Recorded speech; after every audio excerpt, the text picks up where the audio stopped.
conversa com o Kaká, take único. A que horas você acordou? Quantas horas trabalhou? Que horas vai dormir? O que é que estão fazendo no cinema? Esse é o templo das mágicas! A fábrica dos sonhos! O banco da memória!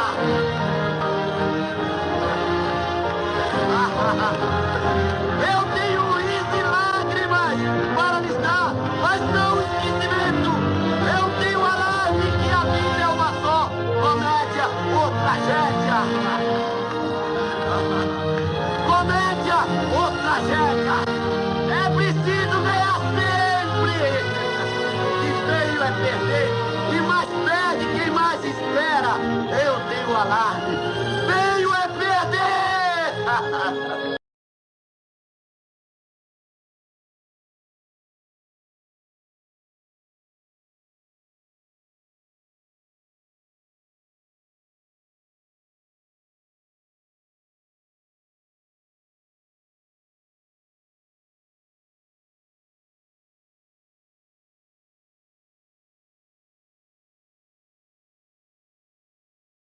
Favela da Santa Marta. É, o do Santa Marta. Santa Marta tinha um campo ali, eu jogava lá com os meninos. E de tarde, em geral, eu ia para o cinema, porque não tinha nada para fazer. Eu ia para o cinema, que eram três salas aí em Botafogo Nacional, o Star, onde é hoje o Estação, e o Guanabara, que não existe mais, que era ali onde era o Maurício. Eu me lembro, a minha experiência de cinema é muito antiga, porque eu me lembro perfeitamente, ainda em Maceió, e aí não era férias não, era ainda morando lá com 5 ou 6 anos de idade. Eu tinha uma tia que morava com a gente, tia Amélia, que morava com a gente, morava com meu pai e minha mãe, né? E eu me lembro que ela me levou no cinema um dia. Eu entrei pelo lado e fiquei assustado com aquela tela prateada, com aquelas pessoas. E era um filme de época, um filme que eu depois eu até identifiquei. Esse filme era Irmão Terrível, não podia ser pelas datas, não podia ser Irmão Terrível, mas era aquela imagem que a gente tem quando vê as fotos de Irmão Terrível. É o cara vestido como a pompa, né? Aquela coisa toda. Eu fiquei perplexo vendo aquilo, né? Porque era uma coisa que eu nunca tinha visto na minha vida, uma coisa absolutamente diferente de tudo que eu conhecia, né? Eu me lembro da minha avó, era minha tia, né? Minha tia me dizendo o seguinte, senta aí, vamos sentar lá, porque se você perder aquele lugar, você vai ficar aí diante da tela e nunca mais vai sair daí. Vai botar a mão aí e nunca mais vai sair daí. Eu fiquei apaixonado por cinema, é uma coisa que eu gostava muito. Para mim não era só uma diversão, era a minha forma de cultura, de conhecimento, de coisa, era o cinema.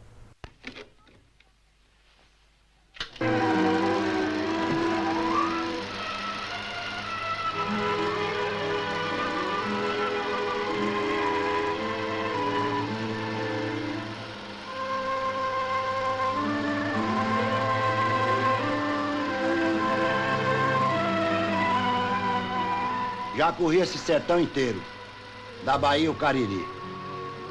E houve tempo que o negócio era bom.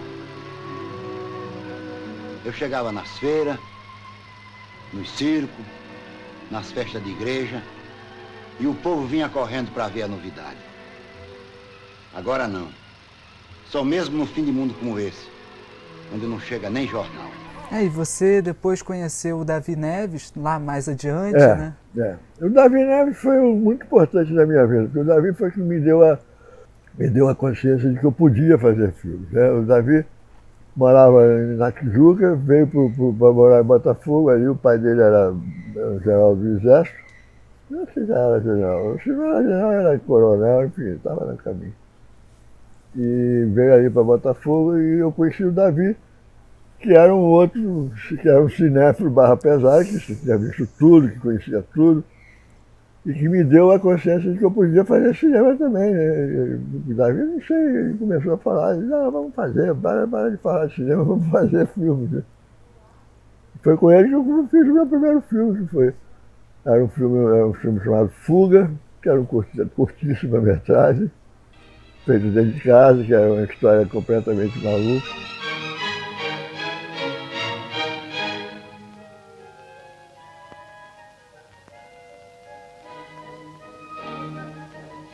uma coisa tão triste, inclusive para mim mesmo reconhecer isso. O que eu vejo, acho que não tem solução. E talvez seja isso o que me desespere mais do que tudo, porque há uma parte de mim que quer acreditar de qualquer maneira, entende? No Éden futuro da humanidade. Mas eu acho que não. O que eu vejo agora, me parece que não há. Os problemas mundiais vão se agravar e a humanidade vai se destruir. Quando eu penso no 8 Estudantes, né, que vocês fizeram juntos, assim, que eu acho um filmaço.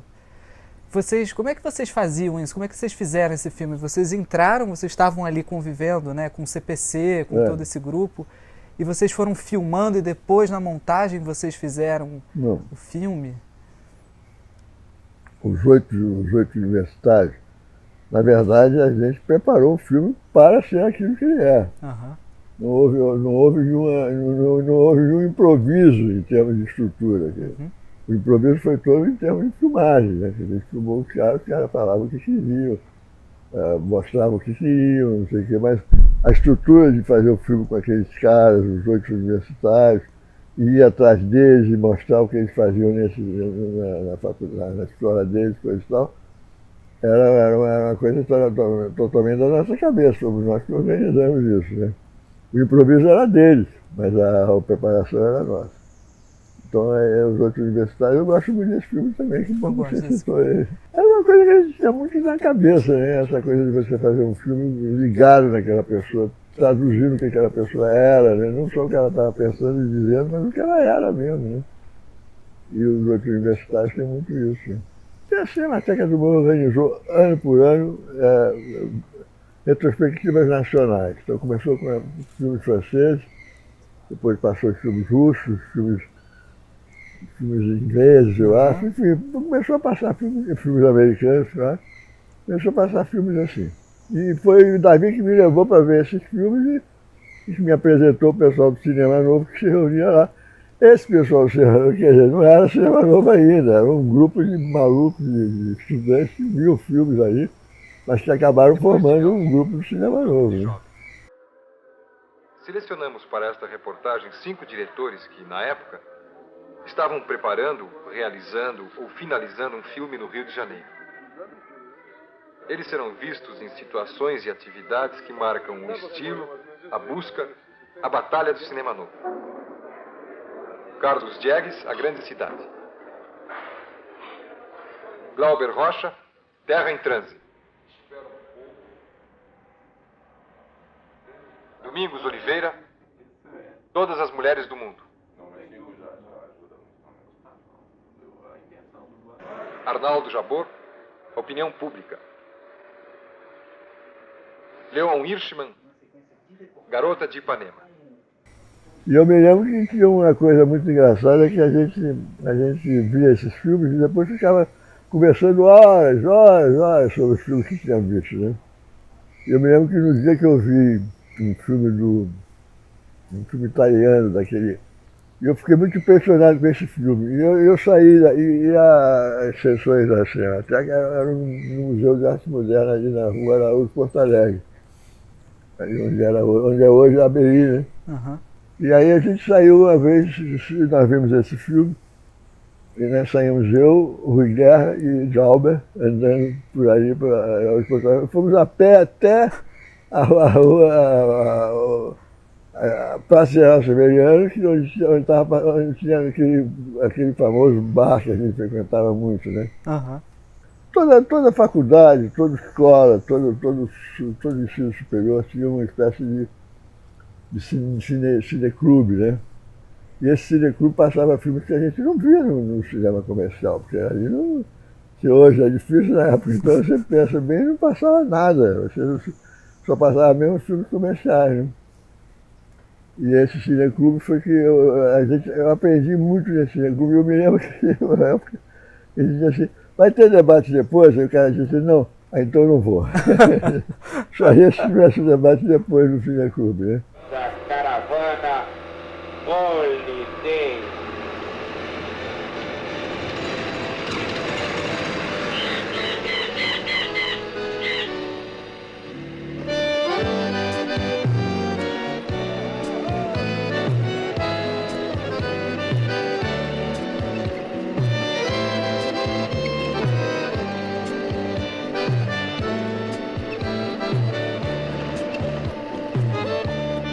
Isso também no Bye Bye, em outros trabalhos, como é que você faz essa pesquisa de locação, assim? Porque as locações dos teus filmes, em geral, são um filme também, né? Você está falando também do Brasil, assim, de alguma maneira. A tua obra toda perpassa esse Brasil de dentro, né? Esse Brasil que a gente vê pela locação mesmo, as pessoas, o espaço, né?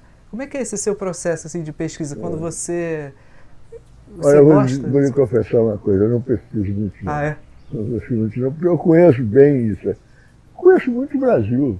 Eu acho que só tem uns 2 ou 3 estados do Brasil que eu nunca fui. O resto eu já fui muito, entendeu? Bye Bye Brasil, por exemplo, eu já sabia onde eu queria filmar. Eu tinha certeza que eu queria lá. Mas evidentemente tinha certas surpresas, porque eu resolvi ir atrás dos lugares onde ia passar a famosa Transamazônica, né? Com aquela cidade lá de Altamira, aquela cidade toda lá. E Altamira, por exemplo, para mim foi uma surpresa, que eu cheguei em Altamira, hoje tem não sei quantos milhões de habitantes, não sei. Mas na época tinha muito poucos habitantes, era uma cidade que estava sendo construída naquele momento para a passagem da Transamazônica. Então eu me lembro que em Altamira, por exemplo, eu descobri uma coisa que eu não sabia, que a televisão chegava em Altamira pelo ônibus. Ah, olha.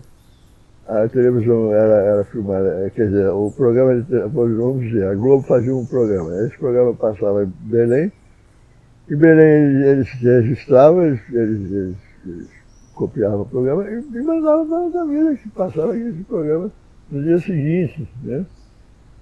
Então, eu descobri várias coisas que para mim eram totalmente novidade. Aqueles índios no meio da estrada, aquilo ali é totalmente casual. Eu estava filmando e eles apareceram, bota eles aí, vamos filmar juntos. Mas o local mesmo, o lugar de filmagem, eu já sabia onde que eu queria filmar. Não tinha nenhum problema, eu já tinha passado por ali, eu sabia como era aquilo. Levamos a vida a cantar, de noite embalamos teu sono, de manhã nós vamos te acordar. Nós somos os cantores do rádio, nossas canções cruzando espaço azul, vão reunidos num grande abraço, corações de norte a sul.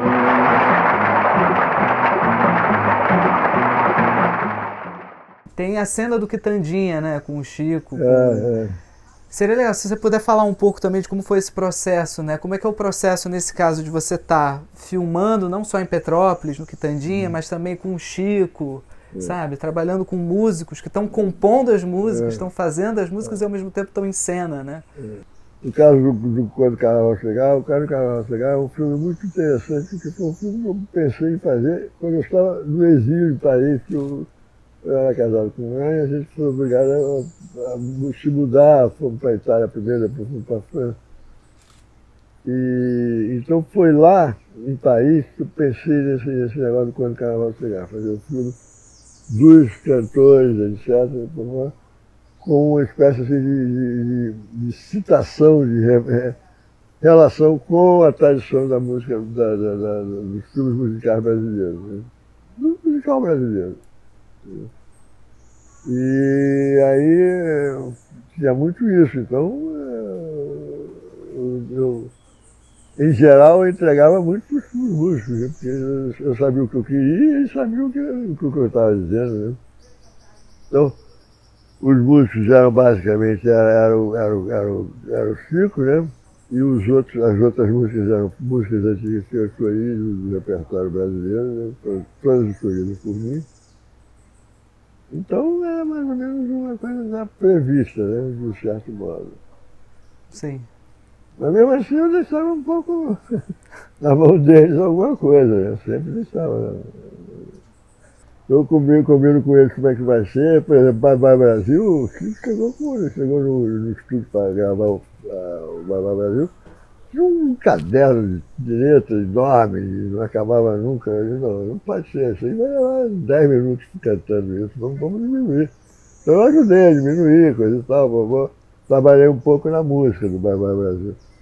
Mas isso aí é uma exceção, porque a regra é outra coisa. A regra é você dizer pro cara assim, aí o cara fala, se ouve, muda, não muda, coisa. Agora você chega na hora de filmar, você já tem aquilo pronto. Né?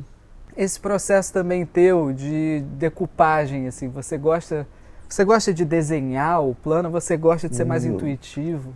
Não.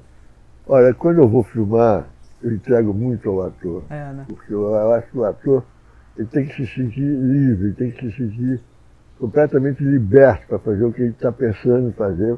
Se não tiver bom, você vai e muda. Mas se for aquilo mesmo, você fica. Não tem...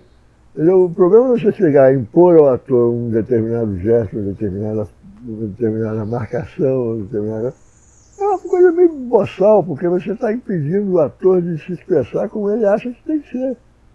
E de repente ele tá mais por dentro do que você, entendeu? E ele sabe tanto quanto você o que ele tem que ser feito. Agora, às vezes não coincide com o que você quer, então você tem que mudar. Aí você diz, não é assim, coisa e tal, muda. Mas, de um modo geral, eu entrego para o ator. Porque ele sabe melhor do que eu o que é o personagem dele, o que ele representa. Né? O que é que o povo entende do poder? Mas mesmo que ele não compreenda logo, o que tem de ser feito, até que ele seja forte e possa continuar sozinho. Povo forte! Cuidado, Jorge Campos. Os meus amigos também anunciam na sua rádio.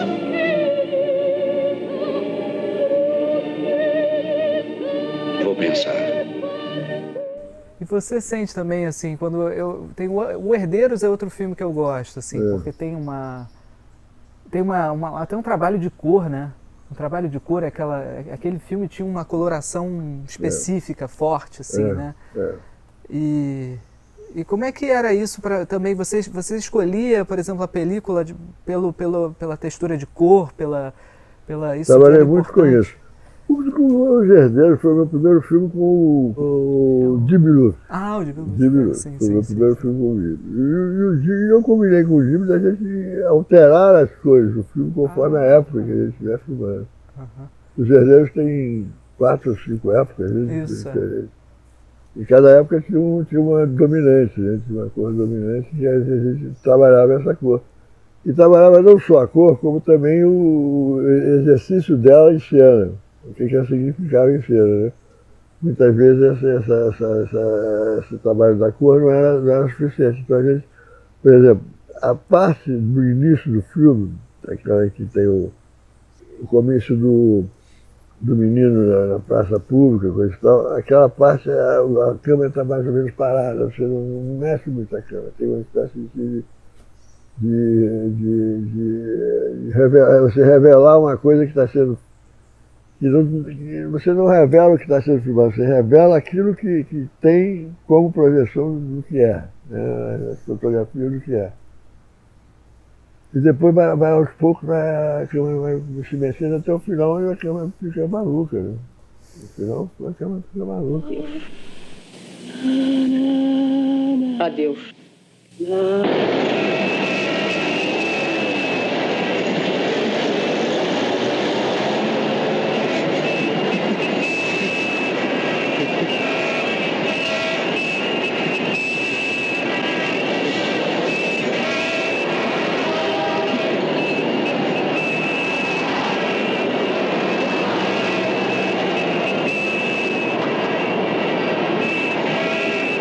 E uma coisa também que eu acho que é legal de comentar, de perguntar, é que o trabalho dos sons, os sons dos seus filmes também são importantes. Assim, eu quando penso na Grande Cidade, eu penso naquela cena do Antônio Pitanga correndo, né?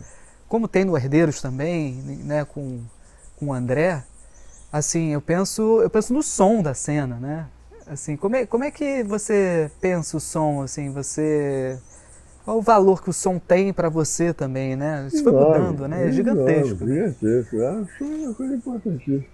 Mas o som, às vezes, é muito importante, e às vezes não. Quer dizer, você tem filmes como Ganhazuma, por exemplo, que eu disse que tinha 8 pessoas. Não sei se não tinha um som direto. Era um som guia. E depois eu dublei tudo, né? Mas, por exemplo, a Grande Cidade era um som direto mesmo. Né? E aí era uma coisa relativamente pequena, não era muito grande não. Aí depende muito do filme também, né? Porque aí você vai fazer Quilombo, por exemplo. Eu não posso ter um som vagabundo do Quilombo, tem que ter um som caprichado, né? Então tem certas coisas no Quilombo que tem um trabalho de som muito grande da música. Por exemplo, quando eu penso no Quilombo, né? No Quilombo você tem até cenas de ação, assim, né? E como é que é esse processo? Assim, como foi esse processo no caso do Quilombo até? Como é que foi? Porque é muita gente também, né? Tem as cenas de batalha, assim. Dá um trabalho danado. Nossa, eu imagino. Dá um trabalho eu imagino. O Quilombo foi um filme que eu gostei muito de fazer, sabe? Porque é um filme que, do ponto de vista da produção, eu me enredei muito, porque acabou ficando mais caro do que era previsto. Eu sempre tenho esse problema na minha vida. E aí o Quilombo foi um filme que eu me compliquei muito, né, nesse sentido. Mas foi um filme que me deu muito prazer de fazer, eu tenho muito orgulho do Quilombo. Essa coisa do som, das batalhas, etc., você tem razão, é uma coisa muito caprichada, muito feita com muita dedicação, muita atenção, muito cuidado, né, para que fosse realmente um resultado bacana. O Quilombo é uma coisa estranha na minha vida, porque o Quilombo, você sabe que é um dos meus grandes sucessos no exterior. Ah, é? No Brasil não, no Brasil não foi mal, não é que tenha sido um fracasso, não foi um fracasso, mas não foi como Chica da Silva, ou como Babá Brasil, ou como não sei o quê, não foi. Foi um filme médio, vamos dizer, né? Sim. Que me deu algumas dificuldades depois em relação a banco, essas dívidas que eu tinha, né, e tal. Mas no exterior foi muito bem. Passou muito bem em todos os lugares. Eu me lembro que uma vez eu estava no Japão, em Tóquio, no Festival de Tóquio. Veio um cineasta sul-coreano. Eu não me lembro o nome dele. Eu sabia o nome dele, mas eu não me lembro agora. Mas eu sou um cineasta sul-coreano que depois eu vi que era uma pessoa que ficou importante assim, no cinema sul-coreano. E ele me disse que tinha resolvido fazer cinema quando viu o Quilombo. Nossa. Eu fiquei muito emocionado. Aquilo ali para mim foi um presente, né, que eu ganhei. Você tenta acompanhar a recepção do público, assim, tenta ouvir, né, o que eles... Eu tenho a mania de ir às primeiras sessões dos meus filmes, né? Então, por exemplo, Quilombo eu assisti no Cine Madureira, ali na entrada de Madureira, não tem aquela ponte? Naquele cinema ali, como é que chama aquele cinema? Hoje mudou de nome, coisa e tal. Mas enfim, eu assisti ali. E eu me lembro que eu fui assistir o filme lá, e para mim foi um prazer imenso, porque eu vi o filme e depois eu estava com o meu montador, o Maíra Tavares, aí ele disse, deixa a tela para lá. Aí a gente virou de costas para a tela, ficou vendo o público, né? E as pessoas se levantavam, dançavam, coisa e tal. Eu fiquei muito feliz. Ganga, olha nos olhos, Namba deita paganga. E você quando vai pro set, tem vezes que você às vezes pensa, você tem uma ideia de onde você quer botar a câmera, onde você quer fazer a cena. Mas você tem momentos que você descobre isso, assim, você não sabia, você ficou com muita dúvida, mas chegou lá na hora por conta de alguma coisa que aconteceu, você incorporou, assim, você incorpora. Né? Em geral, sobretudo agora, né, nos últimos filmes, eu não penso muito no que eu quero, não, eu penso muito no que eu estou vendo. Entendeu? Então, essa coisa do você procura fazer aquilo que está na sua cabeça, não tem mais não. Tem muito pouco, né? Porque isso daí é um exercício fascista, né? Da sua realização de cinema, né? Aquela coisa que você tem que fazer daquela maneira, porque se não fizer daquela maneira não está certo. Não, isso não existe. Isso não existe. Sim. Se não for esse filme, é outro, mas não faz mal. Esse outro filme vai ser bom também. Né? E você gosta dessa coisa de montar o plano de filmagem? Assim? Você gosta de participar dessa etapa assim, também? Gosto. Você tem que passar por tudo. Você tem que... O cinema é uma arte que você até mesmo tem que contar com a realidade mesmo que vai transformá-la. Né? Não só a realidade do que está acontecendo diante da cena, como a realidade do que está acontecendo quando o filme foi exibido. Porque é muito diferente o momento que você está filmando e o momento que o filme está exibido. Por exemplo, eu não passei a pretensão de achar que Deus Ainda é Brasileiro vai ser visto como eu filmei. Deus é Brasileiro foi feito no final do ano passado. Esse ano já mudou tudo, já é outra coisa, né? Eu não faço filme para mim, eu faço filme para os outros. Eu não gosto dessa ideia de, eu estou fazendo um filme. Não, eu faço para os outros. Nem faço filme para o futuro, porque eu acho que o futuro pertence aos cineastas do futuro, entendeu? Eu faço filme para o presente, para mim e para o presente. Então eu não posso estar achando que vai acontecer isso, aquilo outro. Eu tenho que fazer o que eu estou vendo que está acontecendo. Né? Se coincidir com o que vai acontecer depois, muito bem, mas se não coincidir, fica como um registro de passado, não tem importância. Né? Não tem a menor importância. A minha última pergunta é uma pergunta difícil, mas é uma pergunta que eu gosto de fazer porque eu acho que a gente sempre tem que sonhar um pouco o Brasil. Você tem que sempre voltar, né? A gente tem que sempre sonhar e pensar o que pode ser, né? E qual é o Brasil que você sonha hoje, assim? O que você sonha para o Brasil hoje? Difícil pergunta, né? Essa pergunta é a pergunta mais difícil que você podia ter feito ao longo de toda essa entrevista. Deixei para o final, né? Porque eu acho o seguinte, eu acho que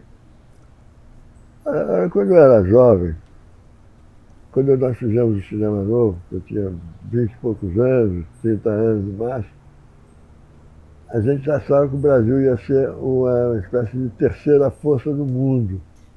Se fosse o capitalismo, o socialismo, o Brasil ia entrar no meio disso e ia resolver a parada. Né?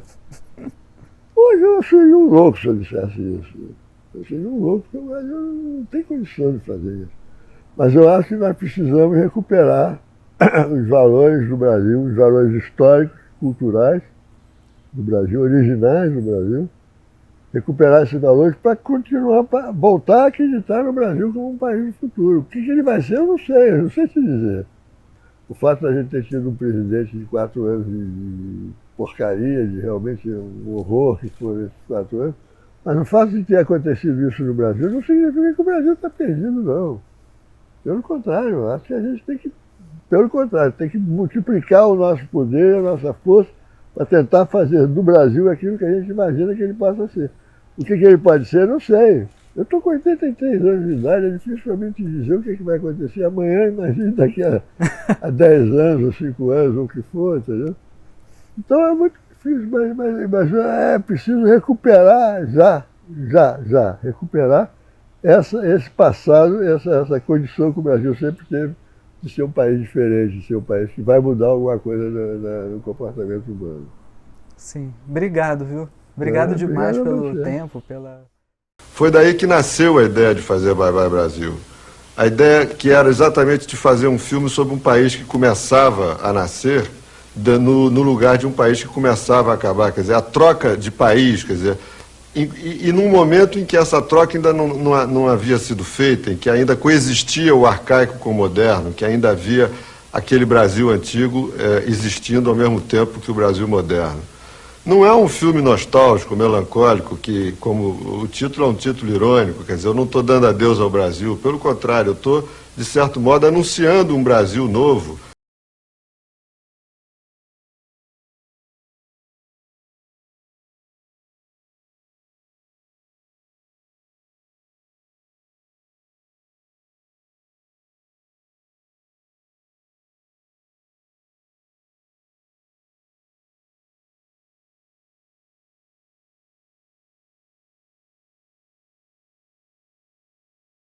Valeu. Valeu? Tá ótimo. Então tá bom.